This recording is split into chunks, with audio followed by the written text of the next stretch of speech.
Gálatas 4, 4 e 5. Assim diz a palavra de Deus, leiamos. Vindo, porém, a plenitude do tempo, Deus enviou seu Filho, nascido de mulher, nascido sob a lei, para resgatar os que estavam sob a lei, a fim de que recebêssemos a adoção de filhos. Amém. Vamos orar, queridos. Pai, pedimos a iluminação do Teu Espírito sobre nós. Sabemos, Senhor, que somos insuficientes para as verdades, nossa capacidade e tanto de pensamento quanto de ação fica muito aquém daquilo que a Tua palavra exige, daquilo que a Tua palavra, Senhor Deus, demanda. Porém, sob a iluminação do Teu Espírito, ousamos penetrar, Senhor Deus, nas verdades reveladas, porque precisamos delas.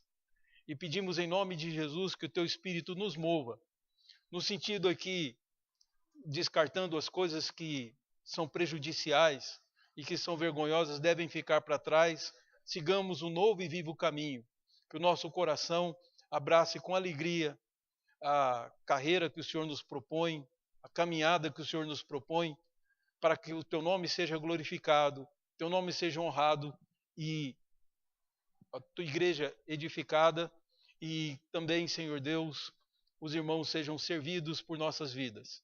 Pedimos tudo isso em nome do Senhor Jesus. Amém. Amado, eu queria dizer a você uma coisa, que você não fique triste nesse Natal.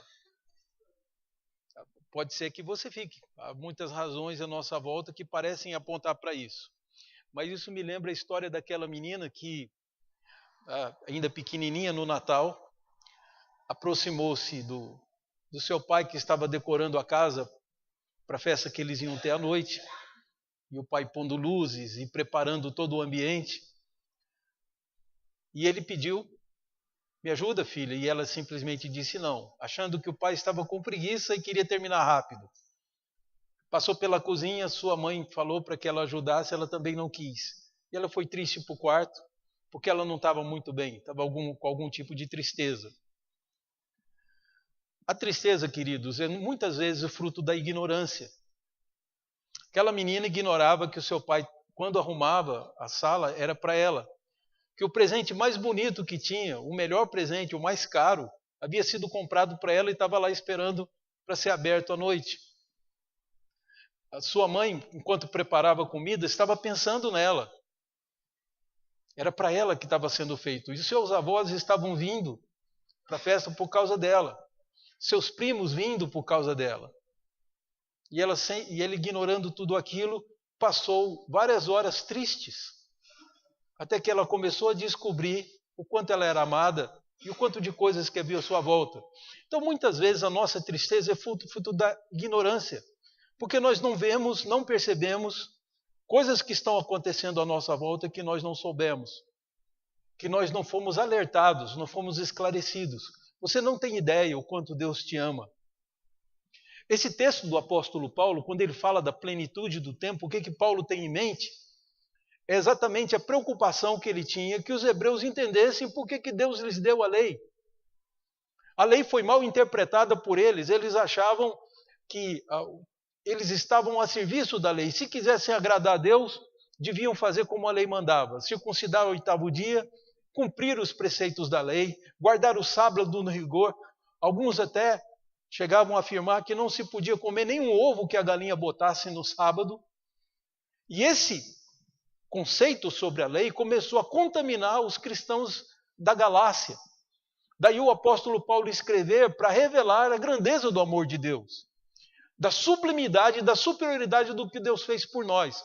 É um assunto semelhante àquilo que nós vemos na epístola aos Hebreus, em que muitos hebreus estavam tristes, sendo massacrados por serem cristãos, e estavam se deixando levar por essa tristeza. E não viam o quanto era superior ser cristão do que ser meramente um religioso judaico. Então a epístola aos Hebreus foi escrita para isso, e essa epístola foi escrita especialmente para mostrar o papel da lei, e que a lei não tinha mais a utilidade que teve no passado. Que ela tinha um aspecto, uma função temporária. agora ela ganha um novo significado, não é para ser descartada. O apóstolo Paulo chega a afirmar que a lei do Senhor é santa, perfeita e boa.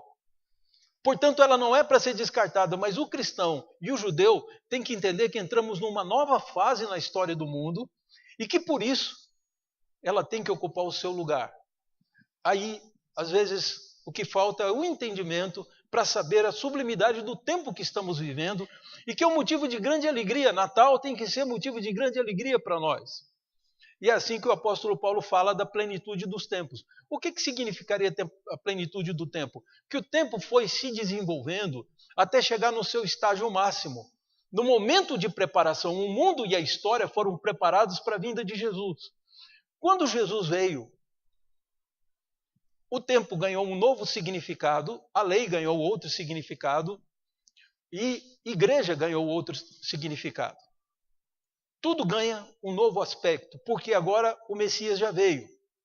A plenitude do tempo que Paulo se refere, se você ler na história, você vai descobrir que está lá atrás, quando a Macedônia vence a Grécia numa guerra, e aí a Macedônia passa a ser o maior império do mundo. E o filho do imperador vai ser educado por Aristóteles. Isso tudo já era plano de Deus. E Aristóteles mostra como aquele homem, que era um inimigo dele, que o derrotou, e que agora ele era tutor daquele jovem chamado Alexandre, ele tinha que instruir aquele jovem como levar o império para o bem dos povos. E aí Alexandre aprende estratégias, aprende pensamentos, e ele é educado, teve o privilégio de ser educado pelo o melhor educador da época, aquele que tinha mais para contribuir. O filósofo Aristóteles é aquele que educa, que instrui. E Alexandre, então, se torna o maior imperador do mundo e espalha o Império Grego pelo mundo. Na verdade, o Império Macedônico, mas que o pensamento grego é tão forte que hoje nós conhecemos como pensamento helênico. O período helênico, não é assim que a gente estuda na escola? Helené nada mais é do que o nome que os gregos dão para eles mesmos. E tem a ver com Helena de Troia, sim. Então, o pensamento grego se espalha pelo mundo pela mão de Alexandre. Ele conquista povos, derrota reinos e unifica o mundo debaixo de uma língua, o grego. Porque Deus ia usar o grego para escrever o Novo Testamento, e o Novo Testamento seria conhecido do mundo inteiro. Deus estava movendo a história na mão de Alexandre, como também Deus moveu na medida em que o hebreu ia sendo disperso pelo mundo. Em todo lugar que um judeu chegasse, ele afirmava: vai haver um rei judeu que Deus vai pôr sobre a terra. Esse mundo que vocês veem não são os deuses das estátuas, não são os deuses da sua mitologia que criaram. Quem criou foi o Deus Supremo, o único Deus que existe, que é o Deus que se revelou a Israel. Esse Deus vai mandar um rei para governar a terra, para fazer justiça, e nós teremos um reino feliz. Então o hebreu espalhou pelo mundo a notícia, enquanto o grego espalhou a língua. E as perguntas: quem eu sou? De onde eu venho e para onde eu vou? Essas eram as perguntas que os gregos lançavam para o mundo, que o mundo estava se questionando. O judeu trazia a resposta, que vem de Deus e vou para Deus. Então a esperança da vinda do Messias se espalhou pelo mundo inteiro, a tal ponto que quando Jesus fazia milagres, quando ele curou a mulher Ciro-Fenícia, vieram homens da Grécia para conhecê-lo.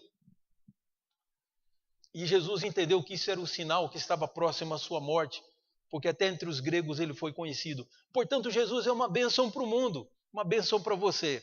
Mas para a sua salvação, Deus move os hebreus, os gregos e também cria o Império Romano.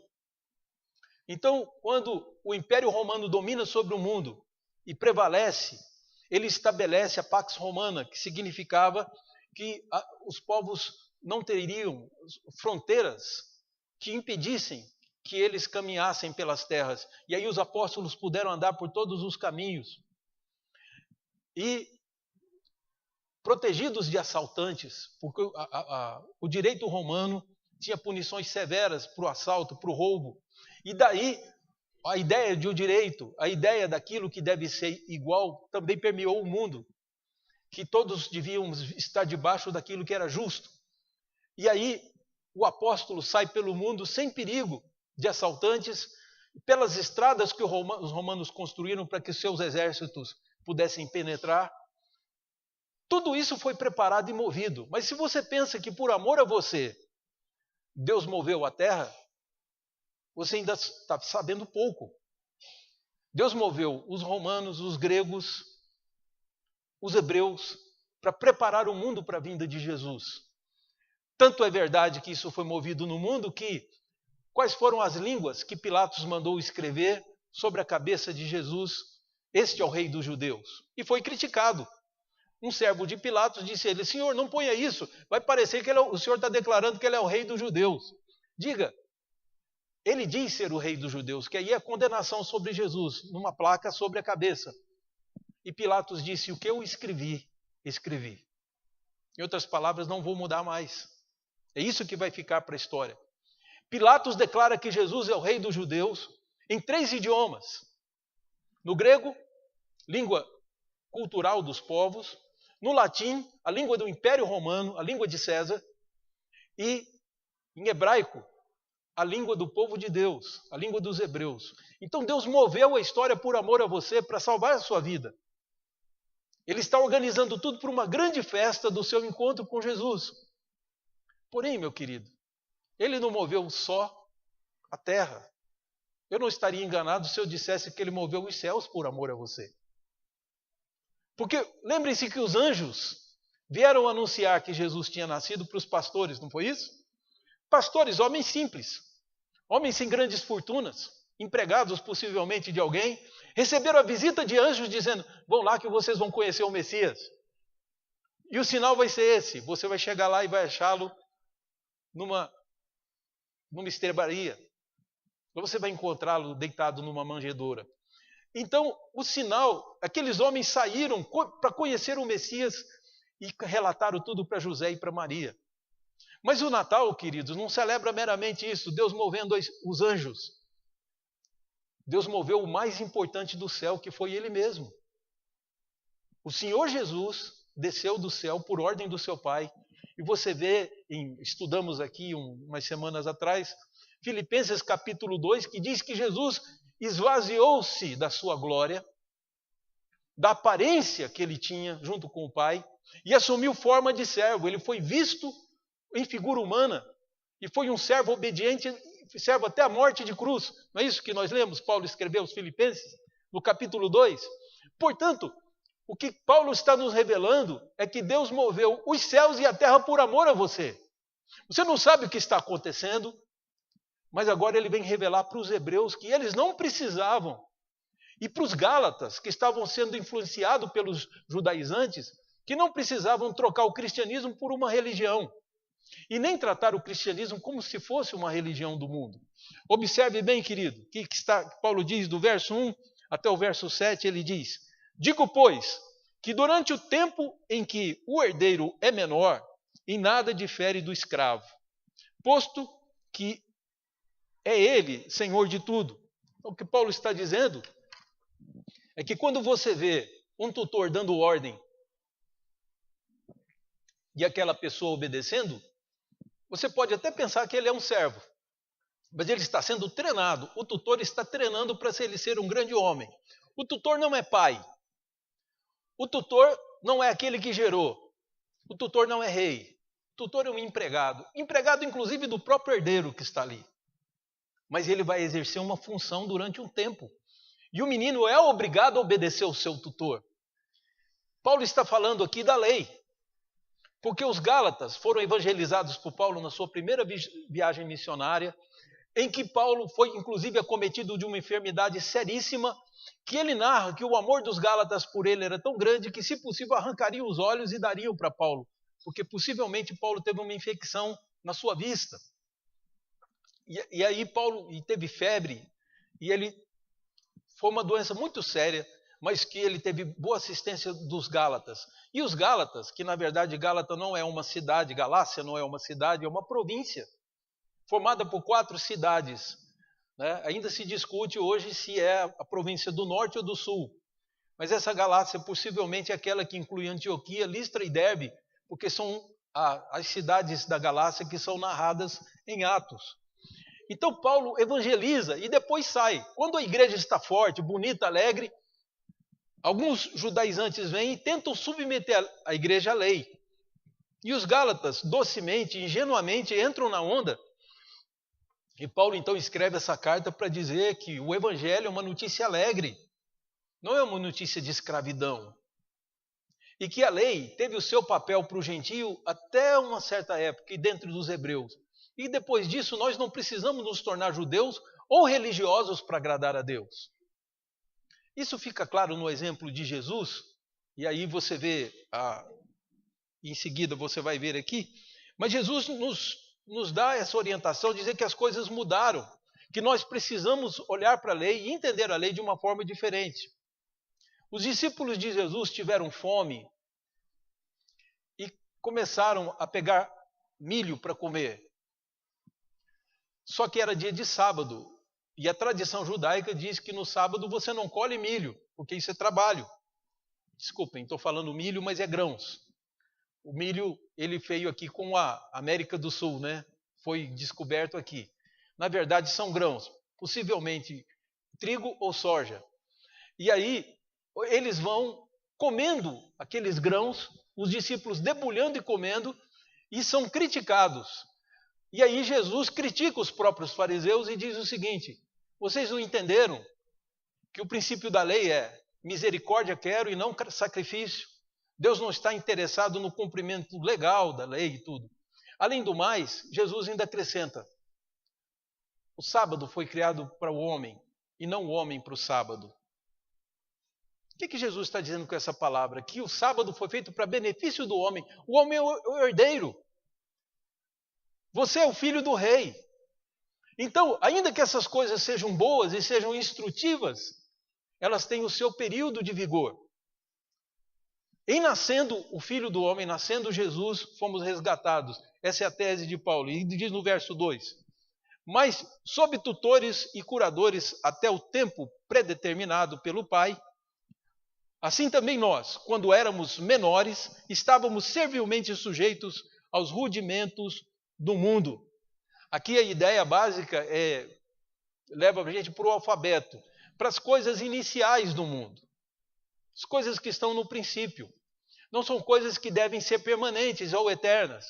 Estávamos sujeitos aos rudimentos do mundo. Haviam religiões pelo mundo inteiro. O que é religião, meu querido? Religião nada mais é do que o homem tentando descobrir quem é Deus. E por isso, na maior parte das vezes, é frustrante. Aí leva a enganos. Pior ainda, o homem é levado à opressão. Além de ter que obedecer às leis do país, pagar impostos para o país, muitos homens são arrebatados para sustentarem e darem luxo para alguns religiosos, que ao contrário de orientar o povo, desorienta. Então, a religião é a busca, esse anseio que o homem tem de reencontrar Deus. Só que ele é frustrado. Cristianismo é Deus buscando os homens. É Deus dizendo a verdade e para que os homens o conheçam. E é o que Paulo vem dizer aqui, que na verdade nós fomos, por um tempo, estivemos sobre a tutela. Mas o nosso tutor não passa de um servo. Não é a ele que vamos servir. Nós vamos servir a Deus. Nós temos um Pai. E é exatamente essa ideia de nos fazer filhos que está logo em seguida, porque fala a respeito de uma compra. Observe bem o que está escrito aí. Ele diz, no verso 4, vindo, porém, à plenitude do tempo, Deus enviou o seu Filho, nascido de mulher, nascido sob a lei. Então o próprio Jesus se submeteu à lei, se submeteu à humanidade, ele nasceu de uma mulher, como todos nós nascemos, assim nasceu Jesus. A sua geração foi diferente, mas o seu nascimento foi igual. Então ele nascido da mulher e nascido da lei, para quê? Para resgatar os que estavam sob a lei, a fim de que recebêssemos adoção de filhos. Então, a vinda de Jesus é porque somos herdeiros e precisamos ser emancipados. Receberemos a herança, e como herança, Jesus prometeu vida abundante, mas por trás das suas palavras está a ideia de plenitude. O apóstolo Paulo escreve aos Coríntios dizendo: por que vocês estão contendendo uns com os outros? Por que há divergência entre vocês e desavença? Tudo é vosso. E vocês são de Jesus, e Jesus é de Deus. Paulo escreve isso aos Coríntios com a ideia de que nós tivéssemos ideia do que Deus está fazendo por nós. Não se engane pelas aparências, por aquilo que a história e o mundo nos demonstram, porque isso são meras aparências. Você não sabe o que está sendo movido em seu favor. Porque Deus enviou seu filho ao mundo para que você fosse resgatado, e a ideia aqui é comprar. A palavra aqui está na mesma raiz da palavra mercado, o que significa que foi feita uma compra. Ele diz aqui, para resgatar os que estavam sob a lei. Não viemos para a escravidão, mas viemos para ser filhos. A fim de que recebêssemos a adoção de filhos, está no verso 5. Então a preocupação de Paulo é primeiro que entendamos que nós fomos resgatados. Você não está debaixo, você não tem que se sujeitar a uma religião. Você precisa de Deus. É de Deus que nós precisamos conhecê-los.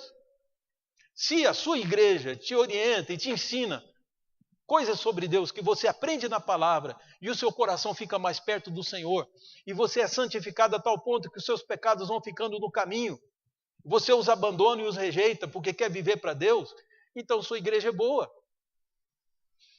Sabe, uma moça vivia de forma errada a religião, e me falou uma coisa e eu tive que retrucá-la. Nós estávamos numa sala de espera e ela lendo uma revista religiosa, porque o dentista que ia atendê-la era presbítero de uma igreja, um homem de Deus. E aí, enquanto eu esperava na sala junto com ela, ela leu e falou: eu não concordo com isso. Eu falei: o que você não concorda? Ela, lendo a revista lá da escola dominical, ela disse: todos os caminhos levam a Deus. Querendo dizer que toda religião era boa. Aí eu disse para ela: será que todos os caminhos levam a Deus? Por aquele tempo, queridos, tinha acontecido um episódio muito triste no Paraná, na cidade de Cantagalo, em que um pai de santo, servindo ao senhor da fazenda, roubou a criança da lavadeira que servia eles e do caseiro, matou essa criança em sacrifício e comeu o coração. O Brasil inteiro estava revoltado com isso.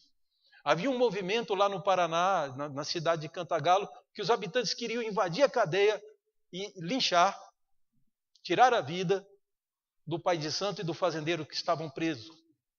Um pacto com o diabo foi feito. Aí eu perguntei: você viu aquele episódio de Cantagalo?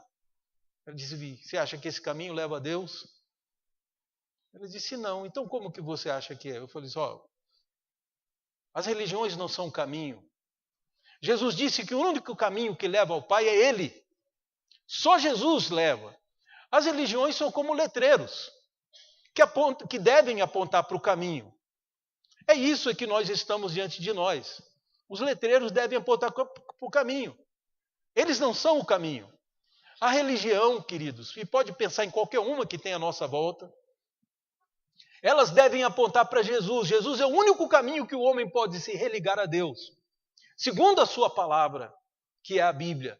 Jesus disse: se vocês permanecerem na minha palavra, vocês serão verdadeiramente meus discípulos, e conhecereis a verdade, e a verdade vos libertará. Então, Jesus nos traz o conhecimento da verdade, mas somente se permanecermos na sua palavra. Isso demanda um período de tempo, para alguns mais curto, para outros mais longos, mas eu preciso estar exposto à palavra de Deus e julgando meus atos, julgando os meus pensamentos pela palavra de Cristo. Então assim fomos resgatados. Jesus veio à terra, pagou o preço, porque a lei só servia para nos condenar. A lei nos servia para dizer assim: você precisa de Jesus. E o hebreu não entendeu isso. A religião de vocês não satisfaz nem a vocês nem a Deus. Nenhuma religião é capaz de fazer isso. Mas a religião dos hebreus apontava para Jesus, porque falava do Messias. Se o hebreu tivesse, aqueles hebreus que abraçaram o Messias, encontraram a verdade e foram libertos. Jesus pagou com o seu sangue, um preço caríssimo. Pagou com sangue puro. Se fosse o meu sangue não serve para nada. Mas o de Jesus era um sangue de alguém que nunca tinha cometido pecado e ele derramou por mim. Então, vindo a plenitude dos tempos, Deus enviou seu Filho para resgatar os que estavam debaixo da lei. E a lei só podia condenar os homens. A lei não pode nos adotar como filhos. A lei não pode te fazer carinho. A lei não pode torcer por você. A lei não pode querer o seu bem. A lei não quer nada. A lei é uma exigência. E é disso que Paulo fala quando diz que a letra mata, mas o Espírito vivifica. E o Espírito Santo então vem te resgatar da lei. E para que você saiba que você é amado, que você está no centro do amor de Deus, a tal ponto que ele moveu os céus e moveu a história da humanidade para que você fosse salvo. Moveu missionários, né? Nós sabemos que Ashbel Simonton tinha o sonho de ser médico. E ele sonhando em ser médico, Deus tirou isso do coração dele. E fez dele uma coisa que é considerado na sociedade bem menos do que um médico. Um pastor. Enquanto ele sim entendeu o que Deus queria para a vida dele, estava estudando no seminário para se tornar pastor. Ele que era filho de pastor, sobrinho de pastor e neto de pastor. O reverendo Ashbel Simonton, ouvindo um sermão de Dodd, um dos seus professores mais ilustres, teólogos que nós tivemos, enquanto ele ouvia esse sermão, ele falou assim: vou ser missionário. Eu vou para um país estrangeiro salvar vidas. E ele veio, não como médico, ele veio como missionário para o Brasil. E desceu em agosto no Rio de Janeiro e fundou a Igreja Presbiteriana do Brasil. Perto de um século essa igreja funcionou, criou uma escola. E eu fui estudar nessa escola lá em Goiânia. E na minha adolescência fui alcançado por Jesus. Descobri que Ele me resgatou, que Jesus me ama nessa escola. E me tornei membro da Igreja Presbiteriana. E depois disso me tornei pastor da Igreja Presbiteriana. Mas Deus move a história por amor a você. Ele que tirou Simonton, ele tem um propósito. Deus é perfeito nos seus planos. Então não pense que tudo que acontece por acidente, que Deus se descuida aqui ou ali. Não, tudo está dentro de um plano organizado de Deus para a sua redenção. É por isso que Paulo escreve aos Romanos dizendo que todas as coisas cooperam para o bem dos que amam a Deus, para conduzir você à consciência de que você foi resgatado com o sangue de Jesus. Resgatado para quê? Para ser um servo? Somos servos, sim. Mas você foi resgatado para ser herdeiro. É o que o texto nos diz, que também há uma adoção. Então, esse alto preço foi pago porque Deus quer ter você como filho e quer dividir com você as coisas. Sabe, o brasileiro tem esse conceito errado. Diz que todo mundo é filho de Deus. Né? Ouvi dizer de alguém que estava roubando o patrão dele e quando os outros empregados que roubavam também diziam: que isso você está fazendo? Eu falei: eu também vou levar o meu porque eu também sou filho de Deus. Então veja só que conceito que nós temos. Filho de Deus não é isso, queridos. Filho é quem é gerado. Se você perguntar para uma pessoa: por que você se diz filho de Deus? Porque Deus me fez. Bom, Deus fez a tartaruga, fez o passarinho, Deus fez a cobra, e nem por isso ele é pai dessas coisas. Ele fez as nuvens. Ele não é pai de nada disso. Pai é aquele que gera. Se você olhar na sua identidade, vai ter o nome do seu pai aí, possivelmente. Não é isso? Porque é aquele que gera. Quem cria é Deus. Deus é meu criador e Ele é criador de todos os homens. Se o brasileiro disser, Deus é meu criador, ele está certo. Mas Deus é meu pai é diferente. Porque há duas formas de você ser filho de alguém. É nascendo do corpo da própria pessoa. Aquele homem que gera a partir do seu próprio corpo, da sua célula, né, reprodutora. Ou o outro jeito é você ser adotado, não é assim? O único homem que Deus gerou foi Jesus, que não foi gerado por meio de uma relação sexual. Jesus é o único homem que foi gerado por uma ação do Espírito Santo, que colocou a semente no ventre de Maria. E ele era realmente filho de Maria, porém, gerado por Deus. E Maria era virgem, até que Jesus nasceu a Bíblia nos diz que José, então, teve uma vida conjugal normal com ela e teve 4 filhos e mais algumas filhas. Está narrado nos evangelhos. Portanto, nosso pensamento tem que ser direcionado que, se eu não fui gerado, o nome do meu pai é Benedito Néder Batista. Esse é o nome do meu pai. Está na minha identidade. Para eu me tornar filho de Deus, eu tenho que ser adotado. Para ser adotado, fui resgatado com sangue. Fui comprado com sangue. Jesus pagou o resgate por mim. Esse é o amor que eu tenho que ter em mente.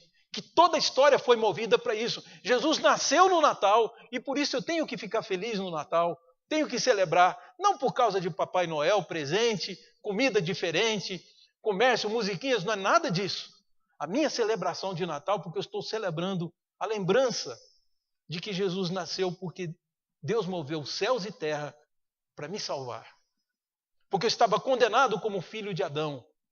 E Deus queria que eu fosse filho dele. E é isso exatamente o que está aqui. Você observa Paulo dizendo aqui, verso 5, para resgatar os que estavam sob a lei, a fim de que recebêssemos a adoção de filhos. E porque vós sois filhos, Deus enviou ao nosso coração o espírito de seu filho, que clama, Abba, Pai. Interessante, isso aqui está em harmonia perfeita com o que Paulo diz aos Romanos, no capítulo 8. Ele diz que é impossível você olhar para uma pessoa e dizer, esse é filho de Deus e aquele não é. Você pode ter uma noção pelas obras que a pessoa pratica, mas você pode se enganar. Mas o meu coração diz que eu sou filho de Deus. Não é isso que Paulo escreve aos Romanos? Que o Espírito Santo testifica com o meu coração que eu sou filho de Deus, e aí eu posso clamar, Romanos 8, posso dizer, Abba, Pai. E esse Abba, querido, você não tem ideia da intimidade que isso aqui significa. A língua que o hebreu falava na sinagoga era o hebraico. Mas desde o cativeiro babilônico, que eles ficaram 70 anos na Babilônia, você vê isso no livro de Neemias e de Esdras, quando eles voltam para Jerusalém, eles perderam o idioma. As crianças, as mulheres, os homens falavam o aramaico, que era a língua dos caldeus, que era a língua também dos cananitas, mas não era a língua dos hebreus. Os hebreus perderam o hebraico. O hebraico ficou restrito à língua religiosa até aquela época. Hoje não. Hoje o hebraico, graças a um brasileiro, né, que foi o primeiro a reconhecer na ONU a nação de Israel, Israel hoje tem um país e tem um idioma. O idioma oficial deles é o hebraico. O hebraico é a única língua que eu conheço na história que ressuscitou. Era uma língua morta, e porque os filhos começaram a falar, pais começaram a ler as escrituras para os filhos. O Antigo Testamento era lido diariamente com os filhos, as festas observadas, o hebreu manteve a sua cultura e manteve a sua língua. Então o hebraico de uma língua morta passou a ser uma língua viva, uma língua da nossa época. Se você entrar lá no Netflix, você vai descobrir vários filmes que são falados em hebraico, porque é uma das línguas da nossa época. Então o hebraico ressuscitou, exatamente por essa razão. Mas observem bem que porque eu falava de um brasileiro, foi o primeiro a reconhecer, né, o Aranha, que foi quem reconheceu Israel como nação. E aqui, então, nós podemos clamar Abba, Pai. Abba é a língua pai em aramaico. O aramaico parece com o hebraico como o espanhol parece o português. Então, Av é pai. Abraham, pai exaltado. Abraão, né? Então, Abba é aramaico. Isso é equivalente de chamar Deus de paizinho. Deus não é meramente um progenitor porque Ele não nos gerou, mas Ele nos criou. Agora Ele nos adota e eu posso chamar Ele de paizinho. Alguns preferem o nome papai. E se for nordestino, chama de painho. É isso que está aqui no contexto. Você tem a liberdade de chamar Deus de papai. Que coisa extraordinária, queridos, que não foi conquistada. Verso 7 diz, de sorte que já não és escravo. Por que você vai viver debaixo das ordenanças de homens, de rudimentos do mundo, quando você agora é filho de Deus? Ele diz, você já não é mais escravo, porém é filho. E sendo filho, você também é herdeiro com Deus.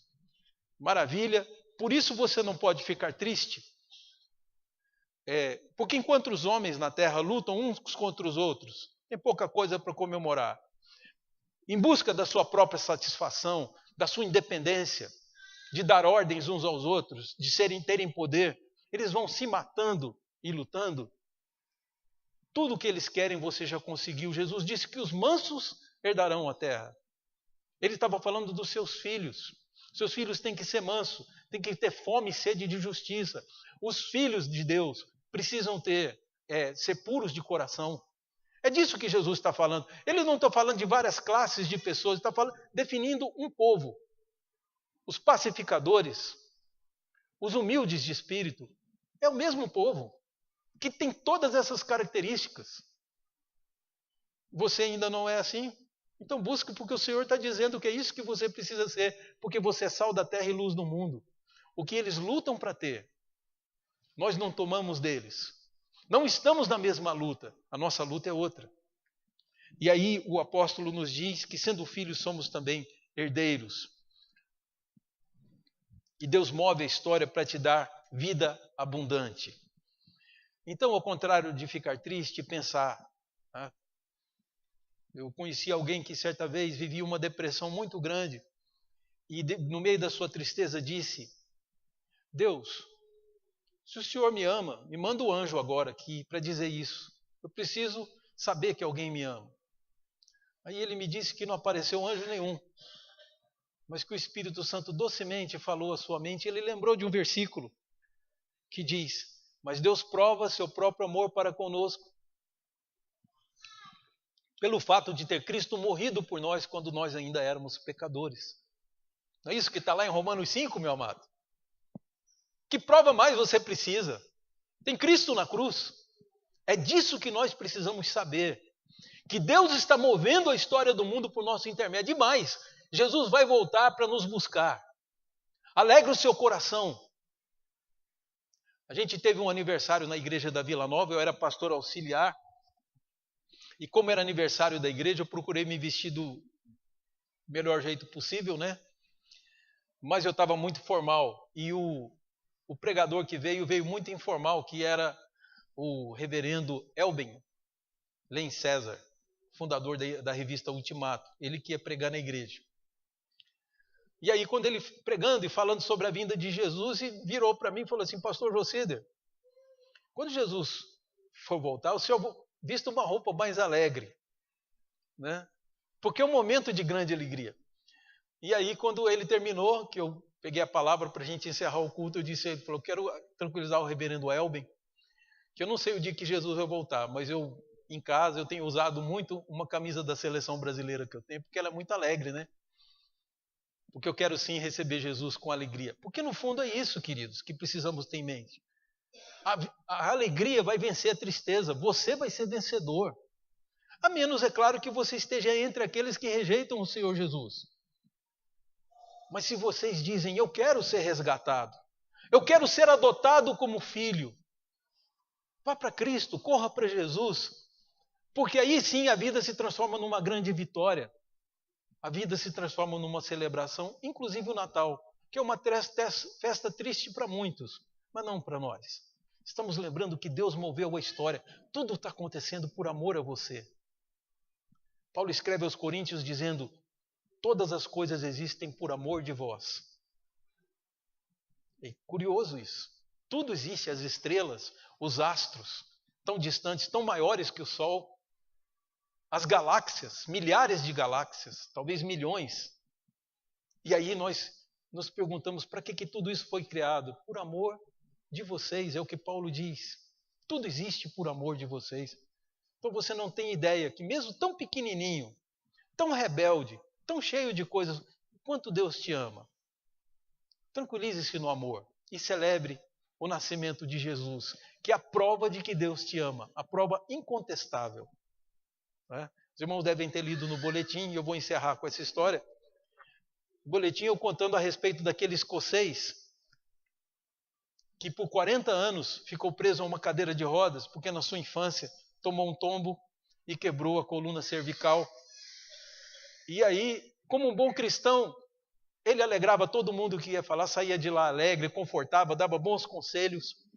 E um dia um amigo seu disse para ele: vem cá, você nunca, aí preso numa cadeira de roda, você nunca passou pela sua cabeça uma dúvida sobre o amor de Deus? Você não duvida? Ele falou assim: constantemente. O Satanás sussurra no meu ouvido cada vez que eu vejo os meus amigos, que eram meus colegas de escola, levando as famílias, dirigindo o carro, andando para cima e para baixo, e eu preso aqui nessa cadeira. Satanás sussurra no meu ouvido assim: se ele te ama, o que você está fazendo aqui? Onde está Deus que não te tira da cadeira? Falei: como você responde a isso? O que você faz? Ele diz: eu aponto para a cruz de Cristo e pergunto para ele: você acha mesmo que ele não me ama? E Satanás não tem resposta para isso, vai embora. É a palavra que esse cristão, esse irmão nosso, que já é falecido hoje, ele tinha para dizer. Qual o argumento que tem contra isso? Cristo morreu na cruz por me amar. Como que eu vou duvidar desse amor? Eu tenho que crer, confiar, usufruir. Vou gastar as horas que antecedem a vinda de Jesus com tristezas, com amarguras. Não, eu vou celebrar. Vou aproveitar o meu tempo de vida, porque certamente bondade e misericórdia me seguirão todos os dias da minha vida. E quando a minha vida acabar, habitarei na casa do Senhor para todo sempre. Somos os mais felizes dos homens. Vamos celebrar isso. O Natal é uma lembrança do quanto Deus te ama. Vamos ficar de pé?